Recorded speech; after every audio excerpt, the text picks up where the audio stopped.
ঘটনা ঘটে যাওয়ার পর জনগণের যা অর্জন করার সেটা অর্জন করার পর জনগণের বিজয়ের পর মাননীয় প্রধান উপদেষ্টা ডক্টর ইউনূস জনগণকে শান্ত থাকার আহ্বান জানিয়েছেন।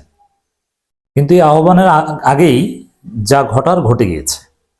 আমরা ডক্টর ইউনূসের আহ্বানকে জনগণের কাছে ছড়িয়ে দিতে চাই। দর্শক, আপনারাও শেয়ার করে ডক্টর ইউনূসের এই আহ্বান ছড়িয়ে দিন। একই সাথে আমির জামাত বাংলাদেশ জামাত ইসলামীর আমির ডাক্তার শফিকুর রহমান 5 ফেব্রুয়ারি যে আহ্বান জানিয়ে জনরোষে পড়েছিলেন, নিজ দলের নেতাকর্মীদের তোপের মুখে পড়েছিলেন, সে আহ্বানটা 5 তারিখের ক্ষেত্রে ইরেলেভেন্ট বা ভুল হলেও ডক্টর ইউনূস যে আহ্বান জানিয়েছেন কিংবা 6 তারিখ শেষ হওয়ার পর 7 তারিখে এসে এটা কাজে লাগছে। এবার ডাক্তার শফিকুর রহমানের আহ্বানটাকে আমরা ওই 5 তারিখের ভুল আহ্বানটা 7 তারিখে এনে জনগণের কাছে আমরা সেট করতে চাই। এখন আমির জামাতের কথা শুনুন। এই জন্য ব্যাটে বলে মিলতে হয়, খেলার টাইমলি হতে হয়। ডক্টর ইউনূস এবার টাইমলি খেলেছেন।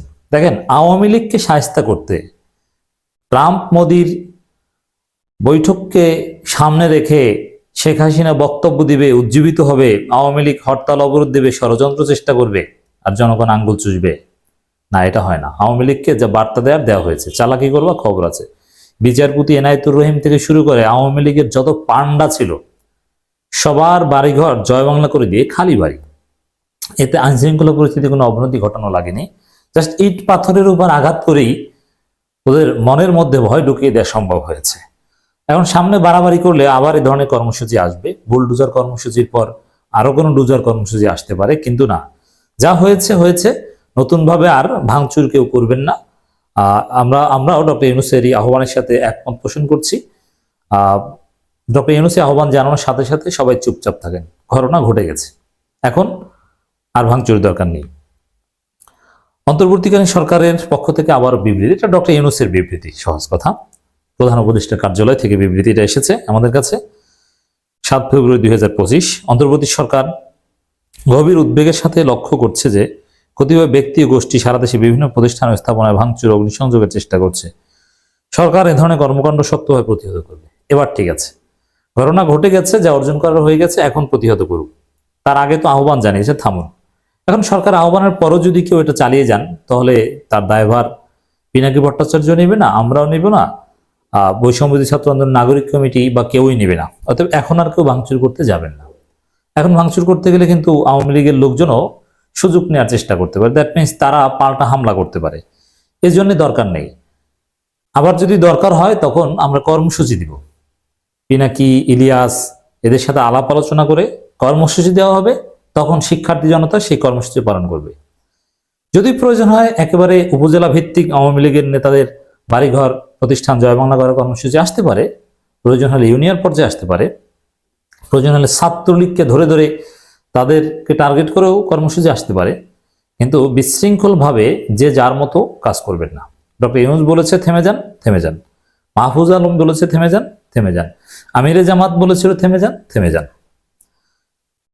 অন্তর্বর্তী সরকার নাগরিকদের জানমালের নিরাপত্তা রক্ষায় প্রস্তুত। কোনো ধরনের উস্কানি, যদি এখানে জানের কোনো ক্ষতি হয়নি, কিছু পরিত্যক্ত ইটের ক্ষতি হয়েছে, কিছু মাল, তাও জনগণের না। ওরা কিসের জনগণ? কোনো ধরনের উস্কানিমূলক কর্মকাণ্ডের মাধ্যমে দেশকে অস্থিতিশীল করার চেষ্টা করা হলে দায়ী ব্যক্তি ও গোষ্ঠীর বিরুদ্ধে আইনশৃঙ্খলা বাহিনী তাৎক্ষণিক কঠোর ব্যবস্থা নেবে এবং দোষীদের বিচার মুখোমুখি দাঁড় করাবে। অতএব এখন আর কেউ ওদিকে যাবেন না। আমরা এই আহ্বানকে সমর্থন করছি, থেমে যাওয়ার কথা বলছি। দর্শক, প্রধান উপদেষ্টা আয়নাঘরে যাবেন, এর মানে এই 32 নম্বরের ঘটনা দেশব্যাপী একটু আমরা যে নাড়াচাড়া দিলাম বুলডোজার দিয়ে, তার একটা অর্জন হচ্ছে প্রধান উপদেষ্টা আয়নাঘরে যেতে পারছিলেন না বা আয়নাঘর উন্মুক্ত হচ্ছিল না। কিন্তু না, এবার আয়নাঘর উন্মুক্ত হবে। আয়নাঘর কোথায়, কি, নানান মিথ, এগুলো আপনার সামনে দেখবেন। এটা 32 নম্বর ঘটনার একটা অর্জন, এটি বুলডোজার কর্মসূচির একটা অর্জন। দর্শক, আমিরে জামাত ডাক্তার শফিকুর রহমান, তার আহ্বানটা এবার ঠিক আছে। আমরা আহ্বানটা আবারও জানিয়ে দিতে চাই। বাংলাদেশের দেশপ্রেমিক দায়িত্বশীল নাগরিক বিন্দুদের প্রতি আহ্বান, কোন উস্কানিতে পা না দিয়ে ধৈর্য ধরুন এবং প্রিয় দেশকে ভালোবাসার নমুনা প্রদর্শন করুন। ডাক্তার শফিকুর রহমান, এবার ঠিক আছে। এর মানে 5 তারিখ রাতের বক্তব্য 7 তারিখ ঠিক আছে। এবার মানুন। ডাক্তার শফিকুর রহমানকে 7 তারিখে এসে আমি ধন্যবাদ জানাই তার এই আনটাইমলি বক্তব্যের জন্য। এবং আরো কাফার আদায় করেছেন শফিকুর রহমান। ওই সময়ে অযাচিত মন্তব্য করে নারায়ণগঞ্জের সমাবেশে এসে কাফফারা আদায় করেছেন। কিভাবে? তিনি বলেছেন শেখ হাসিনা উস্কানি জনগণ সহ্য করবে না। এর মানে শেখ হাসিনা উস্কানি দেবে আর জনগণ চুপ করে বসে থাকবে তা না। সহ্য করবে না মানে কি? জনগণ কিন্তু এরকম ধানমন্ডি 32 এরপরে বঙ্গবন্ধু এভিনিউতে আওয়ামী লীগ কার্যালয় আরো অনেক কিছু জয় বাংলা করতে পারে, এরকম একটা বার্তা এর মধ্যে আছে। মানে আমির জামাত এবার ঠিক আছে, এবার নারায়ণগঞ্জের বক্তব্য, 7 তারিখের বক্তব্য ঠিক আছে। উপদেষ্টা মাহফুজ শিক্ষার্থীদের একজন নেতা ছিলেন, তিনি যেটা বলছেন থামুন, শান্ত হন, সরকারকে কাজ করতে দিন, বিচার ও সংস্কার হবেই। আমি জানি এই উত্তপ্ত মৌসুমে কেউ থামতে বলবে না আপনাদের, কিন্তু আপনারা গালি দিলেও বলবো থামুন। হ্যাঁ, আমরাও বলবো যে ঘটনা ঘটে গেছে, অতএব এখন থামুন, আর দরকার নেই, দরকার হলে তখন আমরা বলবো। পিনাকি ভট্টাচার্য, ইলিয়াস তারাও থামতে বলছেন। জনগণ এবার রাজনৈতিকভাবে শিক্ষিত হবার সুযোগ পেয়েছে। এখন গঠনমূলক রাজনীতির সময়, উত্তম বিকল্প দেখানোর সময়, প্রতিরোধের প্রয়োজনে দরকার নিজেদের প্রশিক্ষিত প্রাজ্ঞ স্থির করে তোলা। এটা দীর্ঘমেয়াদী লড়াই, প্রস্তুতি নিন, হটকারিতা করবেন না, অভ্যুত্থানের ফসল নষ্ট করবেন না। শত্রু আপনাদের যেভাবে দেখতে ও দেখাতে চায় সে পথে না যাওয়াই দেশের জন্য ভালো। হাসিনার দিয়ে যাওয়া ট্রমা যেন আমাদের উপর ছায়া না ফেলে। আমরা একটু নতুন সমাজ ও রাষ্ট্র করবই। দীর্ঘপথ কিন্তু আমাদের জাতির সামনে আর কোনো বিকল্প নেই।